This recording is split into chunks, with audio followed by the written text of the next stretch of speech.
they said, don't you ever get full eating all that stuff? And how can you eat so much and so on and so forth? Well, somebody said calories don't matter on a carnivore diet, to which I promptly replied, wrong.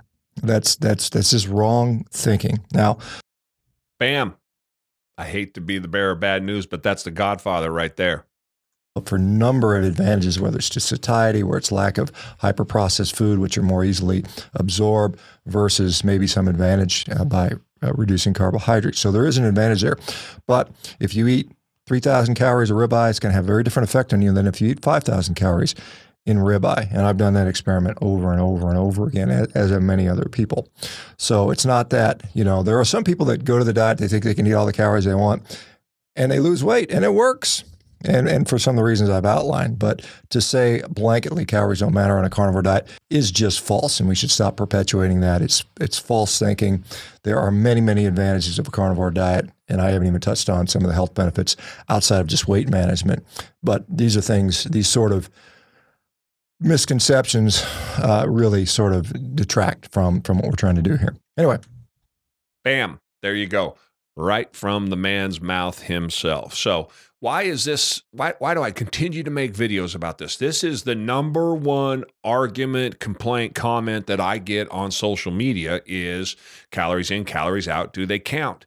And they absolutely count. My own experience at 1,750 calories a day over the course of 8.5 months resulted in 93 pounds of fat lost. I recorded every one.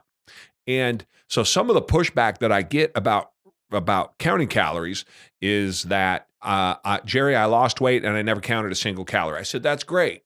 How many calories were you eating before when you were putting on a ton of weight? Oh, I don't know. I never counted. Okay. How do you know you're not eating less than you need for maintenance, i.e., you're eating few enough calories that you're going to lose weight? You're eating fewer than you are burning. How do you know that? Well, I don't. Well, if you don't know how many calories you're eating, how do you know that you're not eating in a deficit and you are losing weight because you're in a deficit? Now, I will say that the science is clear.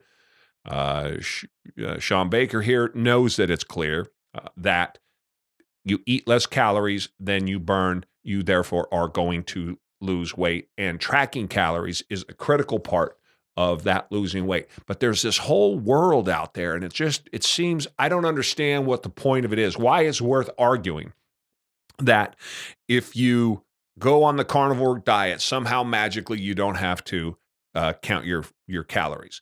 And then the other part of that too is that there is this whole school of thought that counting calories somehow is too much work and too much effort. Some very popular carnivores use that argument all of the time. And I think that's madness. I think that's crazy, because if you are not committed to losing weight, whatever way you try to go about it, however you decide to do it, you have to be in a calorie deficit. The only way that you know you're going to be in a calorie deficit is eat less on purpose, cut all your foods in half, start there. And if you lose weight, you know you're in a calorie deficit. Or you could track it to make sure that you're in a calorie deficit. Jerry, I don't know how many calories I burn in a day. I don't know what my basic metabolic rate is. That's fine. Start at, 2,000 calories, 2,200 calories. I'm guessing on average, the average male is going to be about 2,500 odd calories just being awake and moving throughout the day. There's different levels of that, but you just start there. So you eat 2,000. If after a week you haven't lost a pound or two, you're eating too many calories. Simple.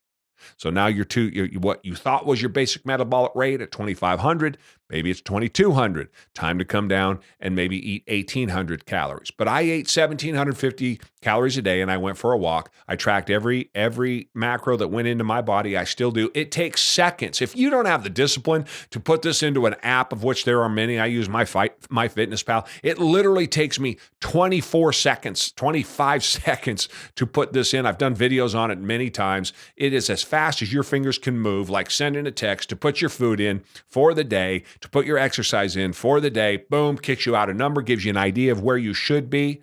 of what your number should be. You got to put in your own numbers. I should point that out. How many calories you burn always wants to say, because I go do 4 miles, I burnt 6, 7, 800 calories. That's BS. Those numbers are wrong. Go conservative. I put in 300. A 1 hour lifting session is 350 calories. So between 2 hours of exercise and a half an hour sauna, I'm burning somewhere between 650 and 700 calories. I think that's a conservative number. I work out every single day. And so you just have to be conservative about it. And if you lose weight, you're doing well. If you're trying to eat in a surplus, high protein to put on muscle, you're working out every day and you're getting out there and getting on the road, and you're putting weight on like I did from September to December, then away you go. You're working it correctly. And I was eating 3,300 to 3,500 calories for all of that time. Now I'm eating 1,750 to 2,000, 2,250 up through today. I've changed my diet up today. I'll do a video on that. But that's the reality. Calories in, calories out. You heard it from the man himself. Let's stop this dogmatic propaganda how on carnivore you don't need to count calories to lose weight. And let's help more people rather than being obstinate and sticking to our guns when we know that this science, based on human randomized trials, is settled. I just want you guys to succeed. Opportunities are everywhere. You got to go get them. Go for a walk.